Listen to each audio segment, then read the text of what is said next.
할렐루야. 감사합니다. 오늘은 영원한 대제사장이라는 제목으로 함께 은혜를 나누도록 하겠습니다. 중국 티벳의 라마 불교도들은 일생 동안 최소한 10만 번의 삼보 일배를 해야 경건한 자라고 인식되고 있습니다. 영원한 순례길이라는 영화가 있습니다.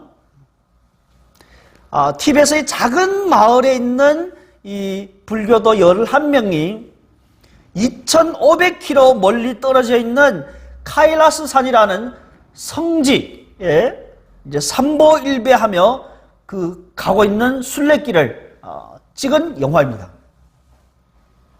우리 잠시 그 영화를 잠깐 시청하도록 하겠습니다.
다른 별 대사가 없습니다.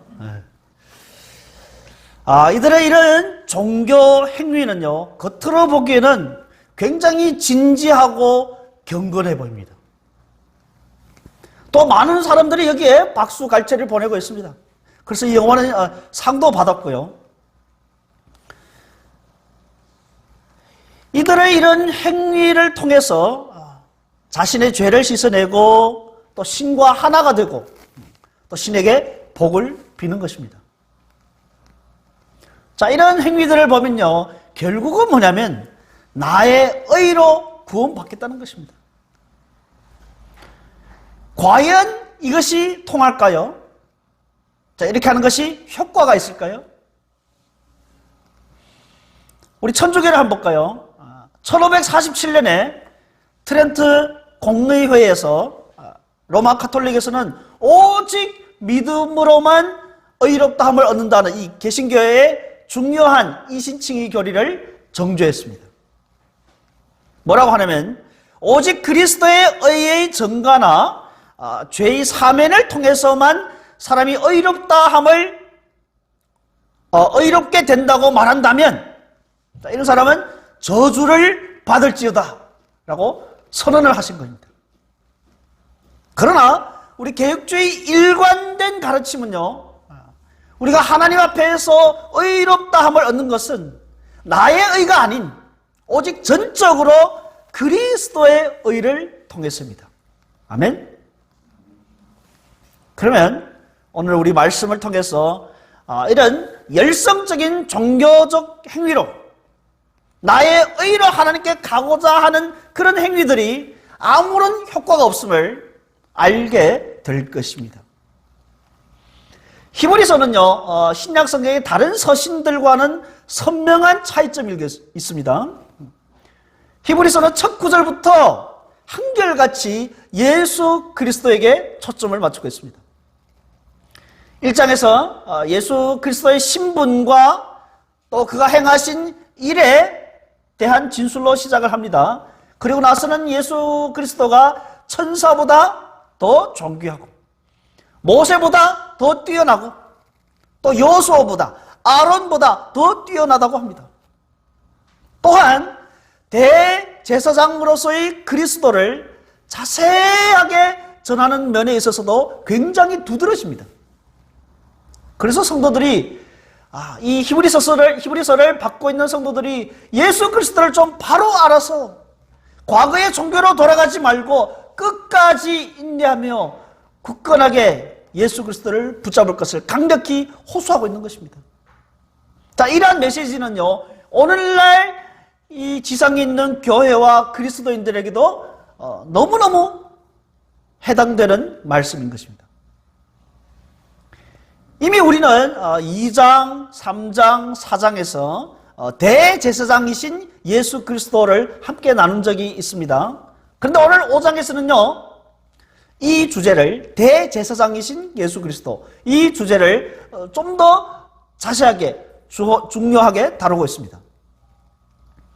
오늘 본문에서는 대제사장의 자격, 그리고 대제사장은 하나님이 임명하셔야 한다는 것을 함께 나누게 될 거고요. 그리고 마지막에는 이 자격과 하나님 임명하신 것을 예수 그리스도 안에서 어떻게 이루어지는지를 말하겠습니다. 세 가지로 나눕니다. 자, 먼저는 제사장의 자격입니다. 우리 1절을 한번 봅니다. 1절에 보면요, 대제사장마다 사람 가운데서 택한 자이므로, 그 다음에 하나님께 속한 일에 사람을 위하여 한다고 했습니다. 자, 이로부터 알 수 있듯이 대제사장은 반드시 사람이어야 하는 것입니다. 대제사장은 속죄 예물과 제사로서 하나님 앞에서 죄인을 대표해서 하나님께 나아가도록 또 하나님께 임명을 받는 것입니다. 대제사장은요, 중보자로서 하나님 앞에서 죄인인 그 백성들을 대표해서 하나님 앞에 나아가고 또 사람들과 하나님 사이 관계를 회복해 하는 이런 역할을 합니다. 그 다음에 아래 2절과 3절을 보면요, 그 전에도 4장 15절에도 말씀하신 것처럼 대제사장은 우리의 연약함을 동정할 수 있는 분입니다. 2절에 함께 봅니다. 그가 무식하고 미혹된 자를 능히 용납할 수 있는 것은 자기도 연약에 휩싸여 있음이라. 제사장이 무식하고 미혹된 자, 지금 바로 우리 아닙니까? 이런 사람들을 용납할 수 있는 것은 자기 자신도 연약에 쌓여서 동일한 범죄에 빠질 수 있다는 것입니다.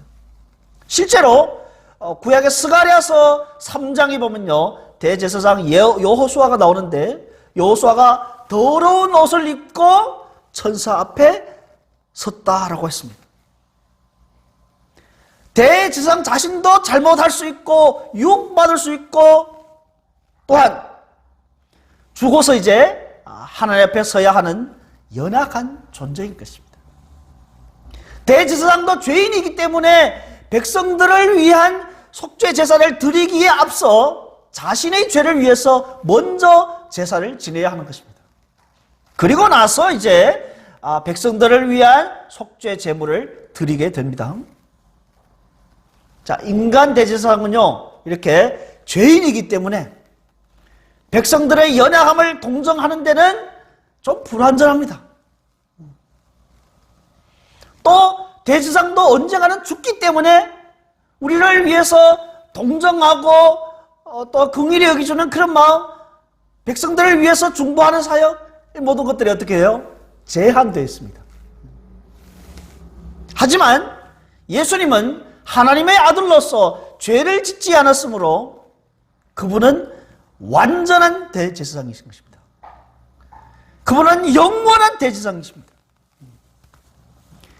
그분이 우리를 위해서 드리는 이 보혈의 그 속죄 효과는요, 영원한 것입니다.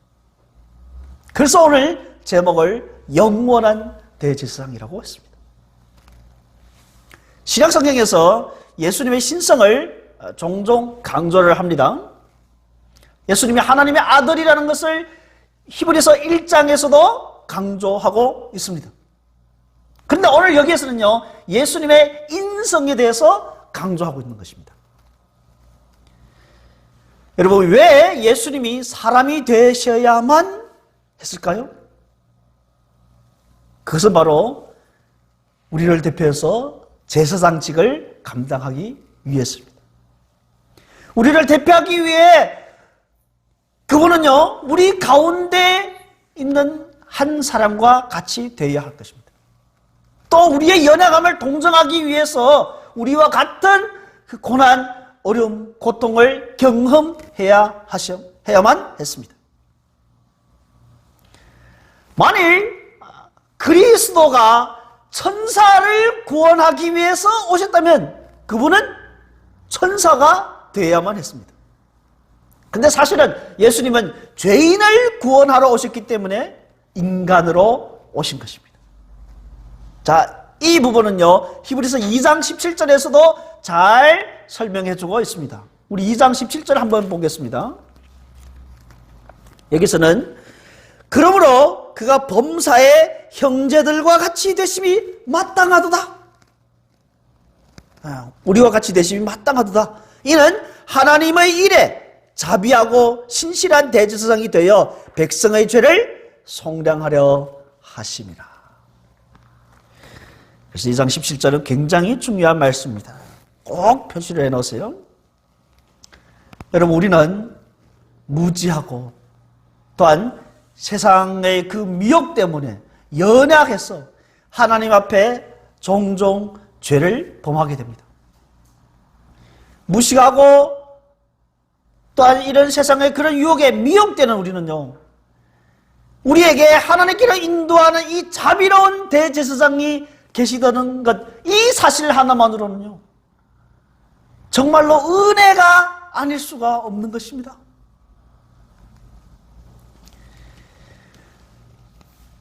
우리는 사랑하는 사람이 떠날 때 슬픔을 견디지 못하고 울게 되죠. 눈물을 하염없이 흘리게 됩니다.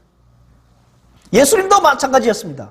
친구 나사로가 죽었을 때 무덤 앞에서 눈물을 흘리셨습니다. 우리가 삶 속에서 고통하고 고통할 때 마음이 아파하는 것처럼 예수님도 자신의 죽음 앞에서 핏방울 같은 땀방울을 흘리시면서 기도하셨습니다. 예수님은 로마 군병들에게 잡혀서 학대당하고 또 고문당하고 창에 찔리고 죽으시고 무덤에 장사하셨습니다. 예수님은 우리를 위해서 고난의 잔을 한 방울도 남김없이 다 흘리셨습니다. 이처럼 예수님은요, 우리가 경험하는 바를 온전히 겪으셨기 때문에 우리를 능히 동정할 수 있다 이겁니다. 우리의 연약함을 동정할 수 있는 것입니다. 요한복음 17장은 대제사장의 기도라고 알려져 있습니다. 예수님은 대제사장으로서 기도하고 예수 믿는 모든 사람에게 하나님의 은혜와 능력을 확보해 주시는 것입니다.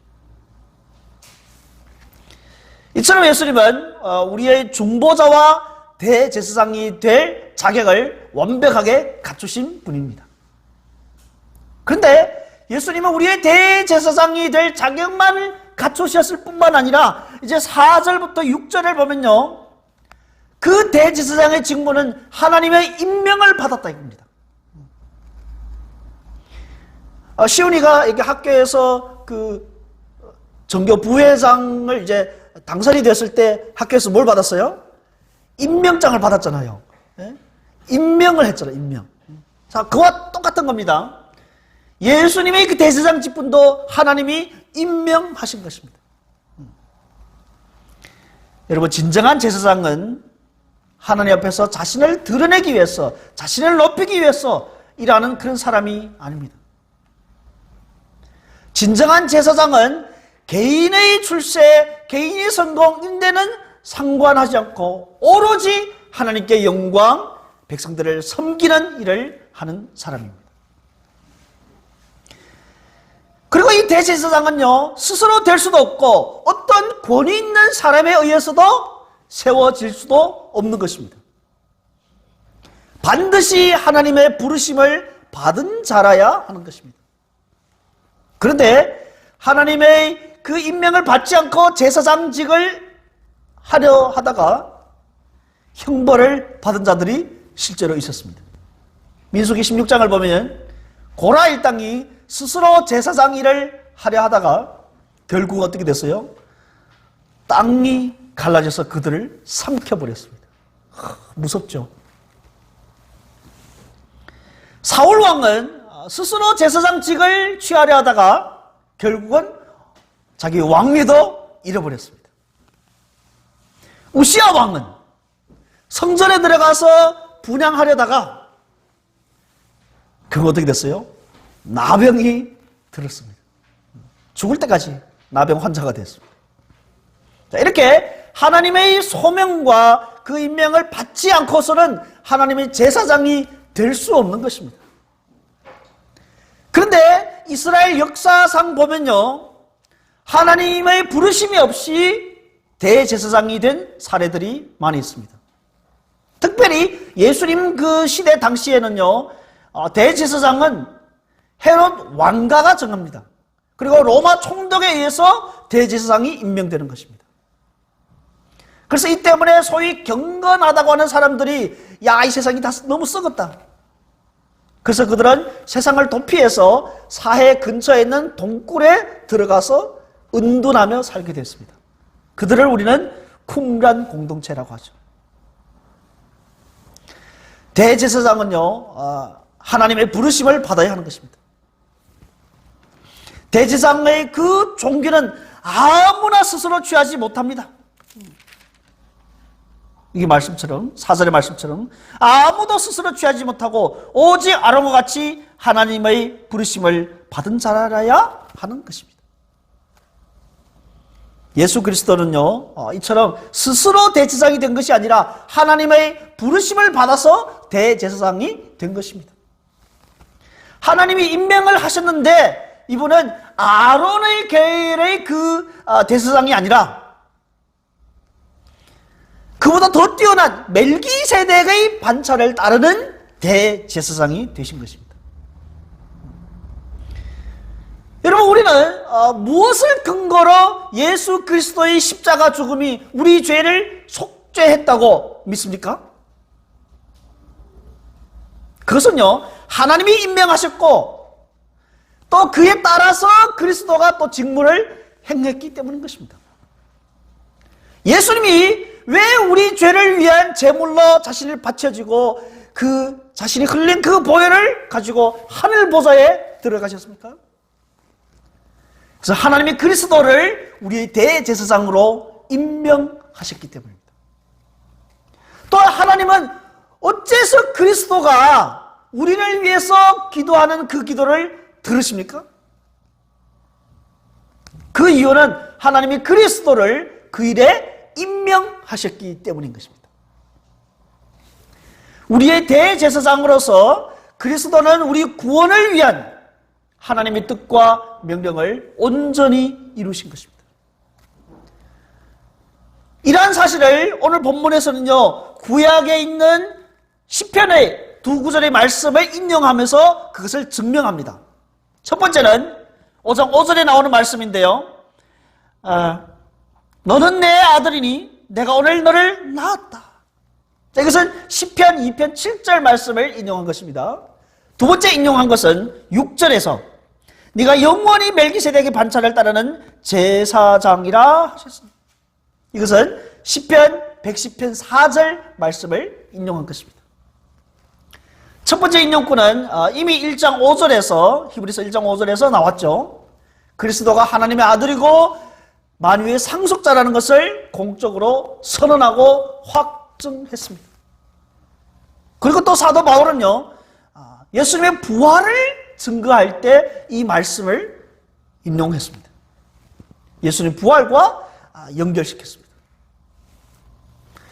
예수 그리스도는요, 하나님의 아들로서 그 무엇과도 비교도 되지 않는 존귀한, 뛰어난 대제사장인 것입니다. 그분은 부활하셔서 영광스러운 부활체로서 이제 하나님의 보좌 우편에서 우리를 위해서 대제사장 일을 감당하고 계시는 것입니다. 자, 이제 두 번째 인용구는 시편 110편 4절 말씀은요, 조금 더 미스테리합니다.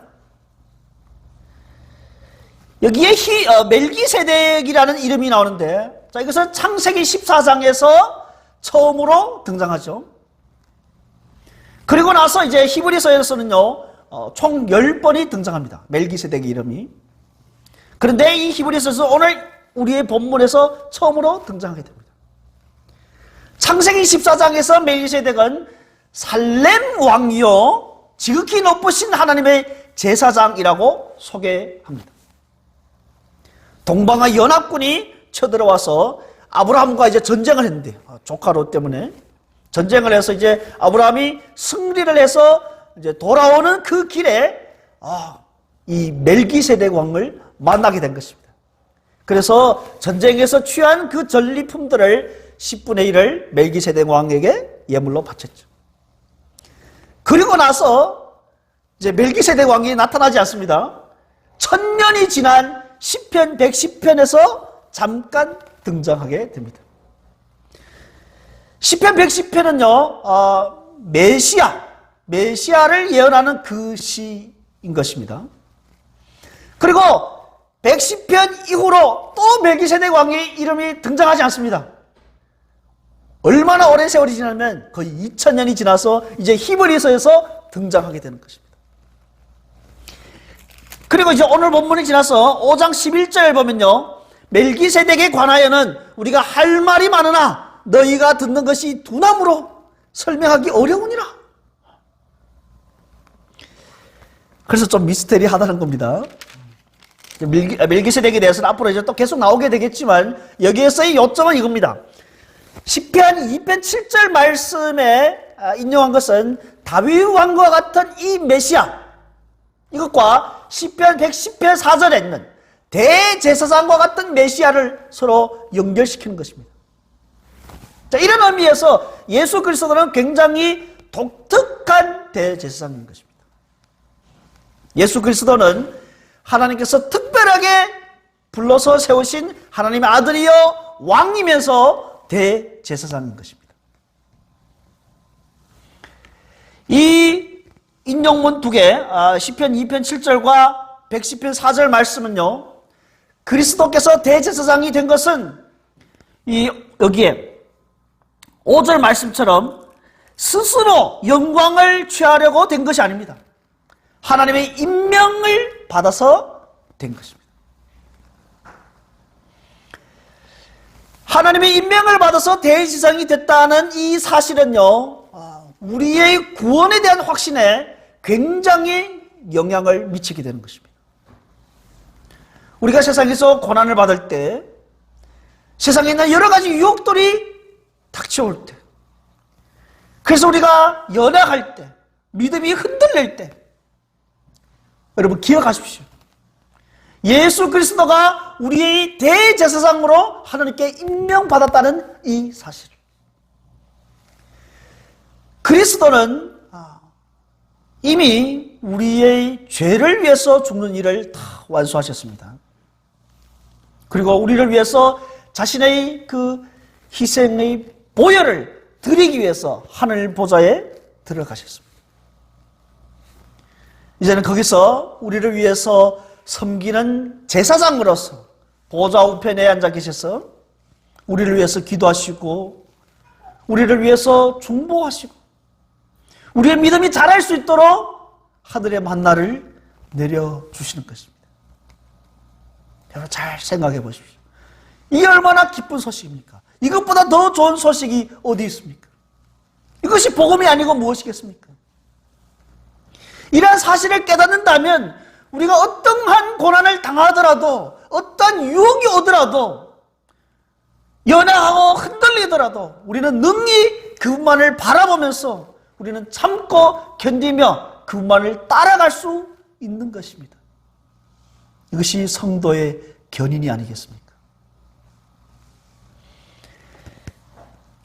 우리 세 번째 단락 함께 나눕니다. 먼저 9절을 보겠습니다. 9절에 보면 온전하게 되셨은즉 자기에게 순종하는 모든 자에게 영원한 구원의 근원이 되시고, 구원의 근원이 되셨다. 자, 이 구절을 이해하려면 세 가지 질문에 대답할 수 있어야 됩니다. 먼저는 우리의 구원은 무엇을 요구합니까? 두 번째는 예수님은 어떻게 우리의 구원의 근원이 되셨습니까? 세 번째는 예수님은 누구에게 영원한 구원의 근원이 되셨습니까? 하나하나 나누겠습니다. 우리에게 떠나지 않는 질문이 하나 있다면요, 이 범죄한 인간이 어떻게 하나님과 교제할 수 있나 이것입니다. 성경의 대답은요, 하나님의 율법을 완전하게 순종하고 죄나 조그마한 그 흠도 없이 완전히 거룩한 완전한 의를 이루어야 한다고 합니다.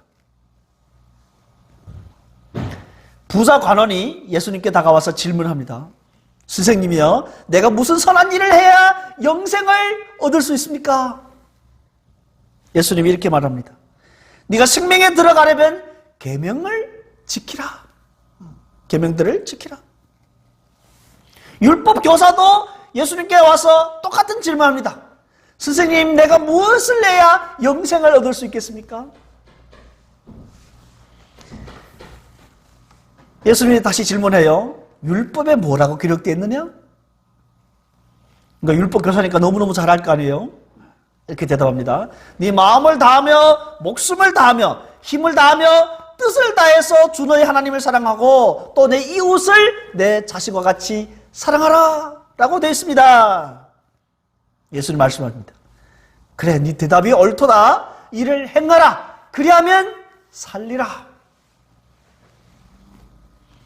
이처럼 하나님은 우리에게 완전한 의를 요구하시는 것입니다. 그런데 현실에 보면 사람들은 받아들이기 어려워하겠지만은 성경은요, 죄인된 우리를 이렇게 말씀합니다. 이 세상에는 의인은 없나니 하나도 없으며 하나도 없다라는 것입니다. 사람들은 이에 듣기 싫어할 것이고 받아들이기 꺼려하겠지만 피할 수 없는, 부인할 수 없는 이러한 사실인 것입니다. 우리가 구원받으려면, 우리가 하나님과 교제를 하려면 하나님이 요구하시는 완벽한 의, 그러면 어디에서 옵니까 이것이? 그래서 사람들은 돌을 닦고 공을 쌓아서 스스로 그 의를 쟁취하려고 노력하는 것입니다. 삼보일배하는 이 티벳의 불교도들의 그 행위가 바로 그런 거 아닙니까?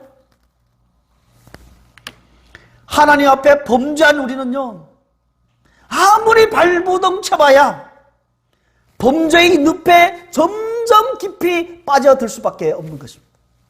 우리는 거기서 헤쳐나올 능력이 없습니다. 오늘의 본문은 그리스도가 우리의 구원의 근원이 되셨다고 합니다. 이를 위해서 예수님은 어떤 일을 하셨습니까?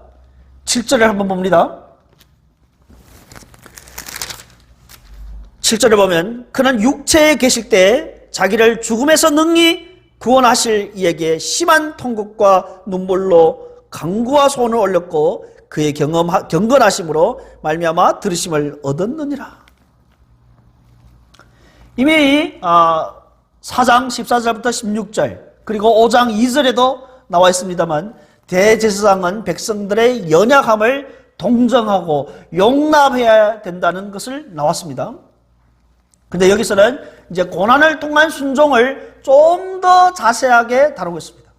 먼저 그가 육체에 계실 때, 자, 이것은 예수님이 이 땅에서 시험과 유혹과 고통을 당하시는 기간을 말하고 있습니다. 그때 예수 그리스도는 자기를 죽음에서 능히 구원하실 이에게 통곡과 눈물로 간구와 소원을 올려드린 것입니다. 특별히 예수님이 십자가에서 못 박히기 전날 겟세마네 동산에서. 예수님에게 있어서 이 겟세마네 동산은요, 일생의 최대의 위기요, 최고의 고뇌의 장소였습니다. 거기서 예수님은요, 자신의 심정을 이렇게 토로합니다. 내 마음이 심히 고민하여 죽게 되었으니. 그리고 땀방울이, 이 핏방울이 땀방울처럼 그렇게 뚝뚝 흘리면서 기도하신 것입니다. 예수님은 겟세마네 동산에서 심한 통곡과 눈물, 간구와 고통을 통과하면서 하나님의 그 뜻에 순종하신 것입니다. 5장 8절을 보겠습니다. 그가 아들이시면서도 받으신 고난으로 순종함을 배워서. 예수님은 하나님의 아들임에도 불구하고 고통을 통해서 순종을 배우신 것입니다. 그는 겟세마네 동산에서 최대의 위기와 고난을 당하면서 아버지의 뜻에 순종하셨습니다. 자, 여기에서 질문이 있다면, 고난으로 순종함을 배우셨다. 자, 그것이 어떤 뜻일까요? 어떤 의미일까요? 그가 고난당하기 전에는 그러면 순종의 의미를 모르셨다는 겁니까? 순종을 안 했다는 겁니까? 아닙니다. 고난당하기 전에도 이미 순종을 다 하셨습니다. 예수님의 성육신하는 그 자체가 이미 순종이었고, 또 어린 시절에도 부모님 말씀에 잘 순종했던 분이었습니다. 예수님의 일생의 사역을 우리는 순종으로 이렇게 특징 지어도 되겠습니다. 예수님은 어느 순간에도 자신의 기쁨, 자신의 유익을 위해서 하지 않고 언제든지 하나님 아버지의 뜻에 순종하고 하나님의 영광을 위해서 하신 겁니다. 예수님이 고난을 통한 그 순종의 배움은 전에는 몰랐는데 이제 이 고난을 통한 순종을 통해서 깨우친 것이 아니라 이미 이제 알고 있던 것을 어떻게 해요? 몸으로 체험한 겁니다. 익힌 것입니다. 우리는요, 조금 잘 되면 교만하게 되죠. 반면에 조금 더 뜻대로 안 되면 불만을 토로하고 또한 반항적입니다. 그래서 하나님께서는요, 우리에게 연단의 손을 대시는 겁니다. 괴롭죠, 그때 되면. 그렇게 해서라도 하나님 뜻에 순종해야 할 것을 가르치고 있습니다. 고난을 통해서 그 순종을 배우는 최고의 모델이 완전한 순종을 통해서 순종을 갖추신 대제사장이신 예수 그리스도이란 것입니다. 그래서 9절에서는 온전하게 되셨다. 그리스도께서 고난과 순종을 통해서 불완전한 상태에서 완전한 상태로 됐다? 이런 말이 아닙니다. 자기의 백성을 위해서 구원하시는 그 일, 자기 백성을 위해서 중보하는 대제사장 일, 이러한 자격을 완전하게 이제 어떻게 됐다? 갖추셨다. 그리고 그 순종을, 고난의 순종을 통해서 이제 영원한 구원을 이루셨기 때문에 자기에게 순종하는 모든 사람에게 영원한 구원을 능히 제공해 줄 수 있다. 여러분, 예수님은 대제사장으로서의 자격을 완전하게 갖추신 완벽한 영원한 대제사장이십니다. 그렇기 때문에 예수 그리스도는 우리의 구원의 근원이 되시는 것입니다. 예수 그리스도 외에 그 누구도 그 무엇도 우리를 구원할 수 없는 것입니다. 사람들이 아무리 진지하고 경건해 보이는 그런 종교 행위를 하더라도 어쩔 수가 없습니다. 그리스도를 떠나서는 하나님께 나아갈 수 없는 것입니다. 그리스도를 떠나서는 결코 하나님께 죄를 용서받지도 못할 것이고 우리 고통의 문제를 해결할 수도 없을 뿐더러 하늘의 복도 받을 수가 없는 것입니다. 여러분, 우리 이런 말이 있지 않습니까? 지성이면 감천이다. 정성을 다하면 하나님을 감동시킨다. 자, 이런 말을 종종 듣게 되는데, 삼보일배하는 이 티벳의 그 불교도들의 그런 종교 행위, 너무 대단하지 않습니까? 2500km입니다. 과연 그들의 행위가 하나님을 감동시킬 수 있을까요? 아무리 진지하고 경건하고 열정적으로 이런 행위를 하더라도 완벽하신 대제사장, 영원하신 우리의 대제사장 그리스도를 통하지 않고는 하나님께 갈 수 있는 사람이 아무도 없습니다. 예수 그리스도는 하나님께 나아갈 수 있는 유일한 길인 것입니다. 그래서 예수님이 이렇게 말씀하시죠. 요한복음 14장 6절에서 내가 곧 길이요 진리요 생명이니 나로 말미암지 않고는 아버지께로 올 자가 없느니라. 히브리서 편지를 받고 있는 성도들은 그 무엇보다도 뛰어난 그리스도를 버리고 구약의 그 종교로 돌아가려는 그 유혹에 지금 빠졌습니다. 구약의 대제사장 아론은요, 이 완벽한 영원한 대제사장의 미리 보여주는 하나의 그림자일 뿐입니다. 그 실체가 예수 그리스도인 것입니다. 이 실체를 버리고 그림자를 잡는다? 얼마나 어리석습니까? 예수 그리스도를 버리고 구약의 그 제사 제도로 돌아가는 행위는요, 마치 다이아몬드를 버리고 돌덩이를 쫓는 것과 같은 것입니다. 예수 그리스도를 버리고 세상의 쾌락을 잡고 다른 종교의식에 참여해서 무언가를 얻으려고 하는 것은요, 아름다운 그 휴양지를 버리고 진흙탕 속에서 뒹굴고 있는 모습과 같은 것입니다. 우리의 구원이 되시는 영원한 대제사장 예수 그리스도를 굳게 믿고 어떠한 상황 속에서도 우리의 믿음이 흔들리지 말고 오로지 그분만을 바라보고 그분만을 따라가는 복된 여러분의 삶이 되시기를 주님 이름으로 축원드립니다.